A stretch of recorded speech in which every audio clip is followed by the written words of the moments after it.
Hey guys, welcome to my YouTube channel. This is iDoc as my space. Like the title suggests, I'm going to be talking about things you should consider before relocating to the UK. And I'm going to keep looking down. Don't mind me, just so I don't forget the things that I jotted down. First things first, subscribe to the channel. You see that red button down there? It's totally free. Subscribe to my channel. If you have questions, don't forget to leave them down in the comment section. I'll be responding as fast as I can. The first thing is, do you have money? If you don't have money to pay your fees, don't bother. If you don't have money for upkeep, do not bother. I don't know why some people decide to just want to suffer. You don't have money for fees, you just come here and you just suffer. If you don't have money for fees, please don't bother. It's just going to be stressful, especially if you're living a life of comfort where you are. If you are living a life of comfort where you are, then do not bother to come without having money for the I don't know if it makes any sense, but you need money basically to be able to pay your fees and eat, upkeep, take care of yourself, move around and all of that stuff. So do you have money? If you don't have money, think about it or get the money first before coming to the UK. Another thing you should consider is culture shock. A lot of people are not open-minded to, a different experience, and then they feel like they're ready, but they are not necessarily ready. So when they come, they end up missing their homes and they get depressed in the process. If you're coming to study, you don't want that kind of pressure on you. Academics, assignments, deadlines, and everything already makes it difficult for you to keep your head straight. Then culture shock will not add to it and you'll be depressed and missing your home. If you're open-minded and ready for it, you need to tell yourself that, okay, it's likely to happen, and be open-minded to it, so that it's not much of a big deal, but it's something to consider. Culture shock, because it is, trust me, different from wherever you're coming from, unless you're coming from the US to the UK, and in which case it is still slightly different. Another thing you should also consider, I'm looking this way because I can see myself.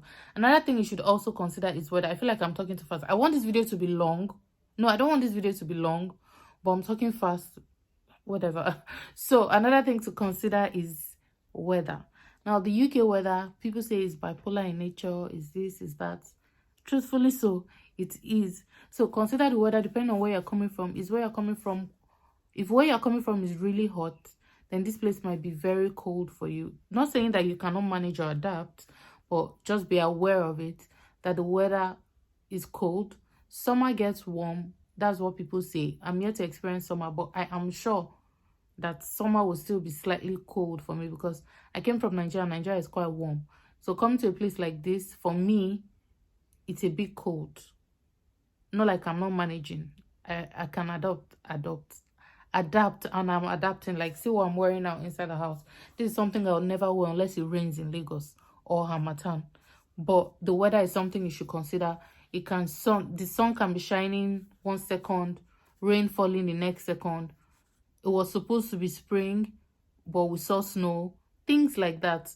You just have it at the back of your mind. Have it at the back of your mind that, okay, the weather is this way. Do your research and then come prepared with the appropriate clothing. Then about clothing, I'll talk about clothing in a different video. Things to bring to the UK when coming to the UK. I'll do a separate video for that because I made some mistakes. I don't want anybody to make the same mistakes I made. I did not see any video that categorically stated the things to bring to the UK. If I had seen, I probably wouldn't have made those mistakes I made, but I'm going to make a separate video. But just do your research about the weather before coming to the UK. If you're somebody that is asthmatic, you might also need to research on how to manage your asthma in cold. I know some people that are asthmatic do not do well in cold environments, but I'm sure there are people in the UK that are asthmatic and are living. You just need to do your research basically, but weather is something you should have at the back of your mind, that yes, it is a different weather from where I'm coming from. Unless where you're coming from is really cold, and even if it is, this place is still bipolar in nature. This weather here is still bipolar in nature. Another thing to consider is food. Now, I'm saying food because as an African, as a Nigerian that I am, my taste bud is quite different from their taste bud over here. So I had to come with my own food. But for how long will your food last when you're coming to study? Do you want to come with a truckload of food? No, you cannot. Not like there are no stores here that sell food of different tribes or cultures. There are, I said tribes, cultures. There are stores that sell food from different nations. So you can see Nigerian food. It's not like they don't have indomie or rice or pepper, all those things here. They have it. You can see it here.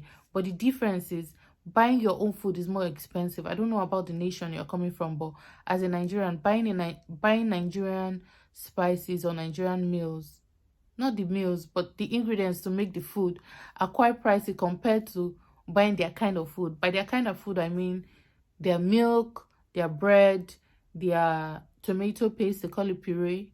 I don't know if I pronounced it well. Puree. Buying their what else? Their chicken. In fact, their food is not expensive. Buying food here in the UK is not expensive. Pasta, like if you want to cook, their own is, I feel like their food and ingredients are not expensive. But so far where I am, buying Nigerian things, spices, are more pricey than buying their own things.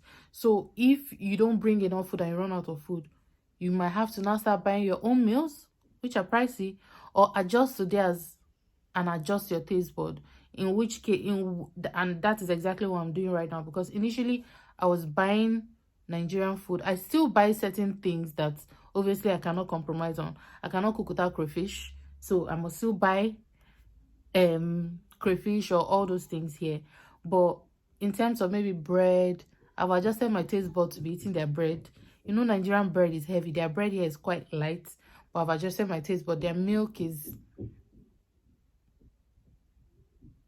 I don't know what I think about their milk, but I'm not a fan of it. But now I've started taking their milk. So you just need to be able to be open-minded with your taste bud and adjust your taste bud. Yeah. So that's basically it about food. I don't want to dwell so much on food because it's making me hungry. Another thing to consider, which I said before, money. Do you have money? It's very important. Another thing to also consider before coming here is you have to be hardworking. You cannot come to a place like the UK and be lazy.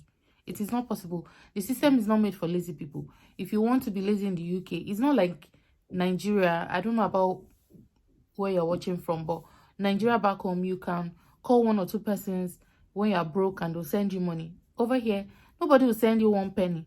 £1 you will not get, unless it's family and then they help you out once or twice. But they cannot keep helping you out because they're also working hard for their money. You don't expect them to be working hard and then you're over there not working hard and expecting money, if that makes sense. They can help you out a couple of times, but nobody. So you have to be hardworking. You have to be ready to work. No work, no food. No work, no chop. So this place is not for lazy people, actually. The system is not made for lazy people. Another thing to consider before coming to the UK is taxation. Tax. No, not necessarily tax. I almost sang press. No, not necessarily tax, but everything you have to pay for. Your rent is not yearly. You have to pay your rent monthly. You pay your TV license monthly. Like, you're paying for different things. So it seems like you're paying for everything. Because I think you're at this point, you're paying for everything. You're paying for, these are some of the bills that I have, that some of you might experience. Monthly rent, you're definitely going to be paying monthly rent.